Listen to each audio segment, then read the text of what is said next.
Welcome back to the Cannabis Podcast. And in this video, I have good news and bad news. The good news is they have eased marijuana restrictions.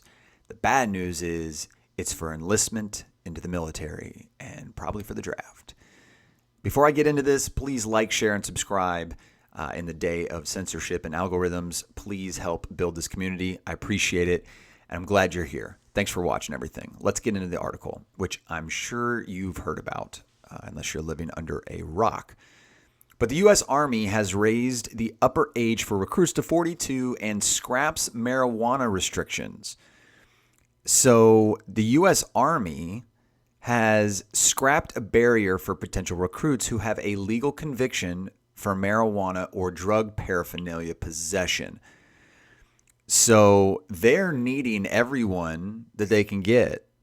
Well, not yet. They're saying, well, if you want to enlist, go ahead and, we're going to up the age and, ease some restrictions on you. But in the past, if you have a single conviction for possession of marijuana or associated items such as bongs, pipes, and spoons is a crazy addition in there because that has nothing to do with marijuana, cannabis. And spoons implies you're smoking something other than cannabis that starts with a C and ends with a rack. Crack is the word. Previously, a conviction would require a special waiver from officials in the Pentagon, with the recruit having to wait 24 months, that's 2 years, to enlist and passing a drug test. So before, in the past, even if somebody wanted to join the military in peacetime, so to speak, they would have to wait 24 months to enlist and then pass a drug test, which, hey, the blessing in disguise is it kept you out of the military. Now, I want to be clear. I'm not anti-military. I'm anti-war. I'm very passionately anti-war. And being somebody who consumes cannabis, which is a very peaceful and welcoming, opening, brain expanding, loving thing, it's anachronistic, which means it goes against my thesis as a human. I'm a pacifist by nature. And I apologize. I'm going to go on a little bit of a rant here because I just wanted to point this out, that they can do whatever they want when they want it. So if they wanted to lower restrictions for cannabis, for anything, they could do it. Trump rescheduled cannabis, a few months ago, just with the swipe of a pen, his signature. And this actually moves in more accordance with that, although it's delayed and they're using it at the time that they want. Just like anything in politics, they use the news to their benefit at the time they need it to benefit them.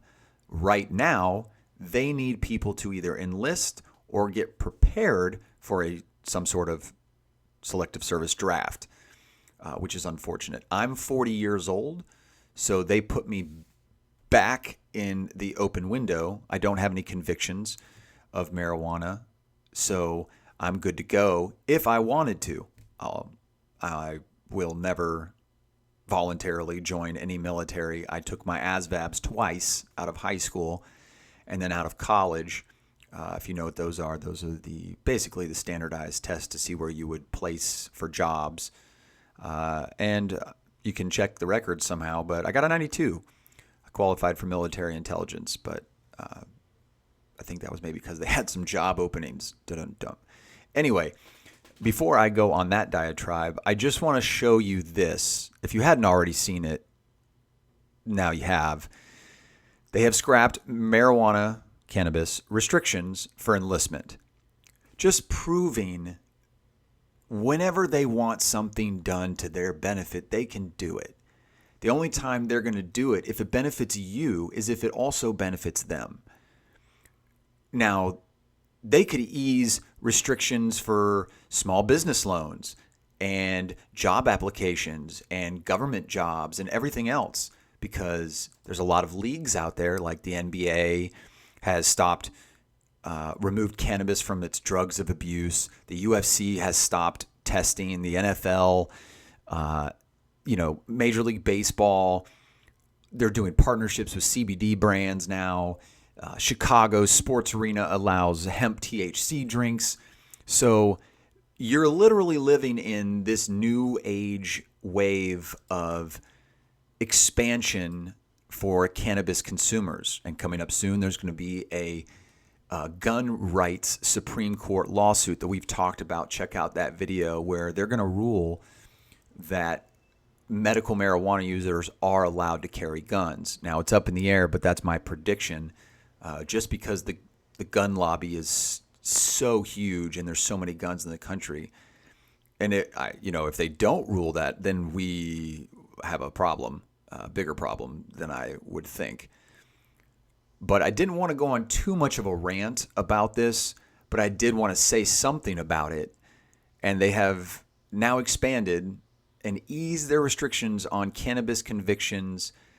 It has to be a single cannabis conviction. It can't be a felony for, that kind of thing. It has to be a single, probably nonviolent offense.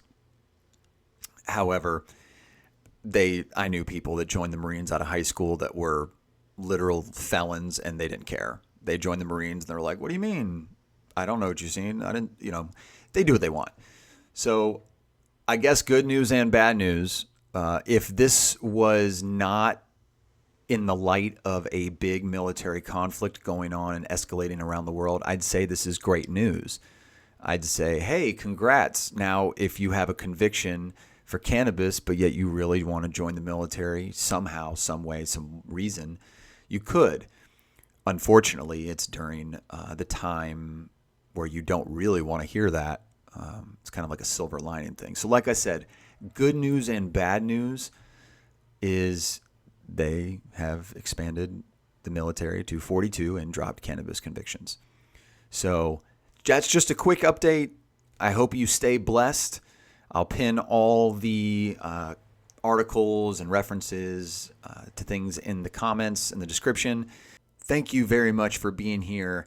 I'll be talking to you again soon. And until next time, stay blessed and don't forget to tip your bud tenders. And like the video.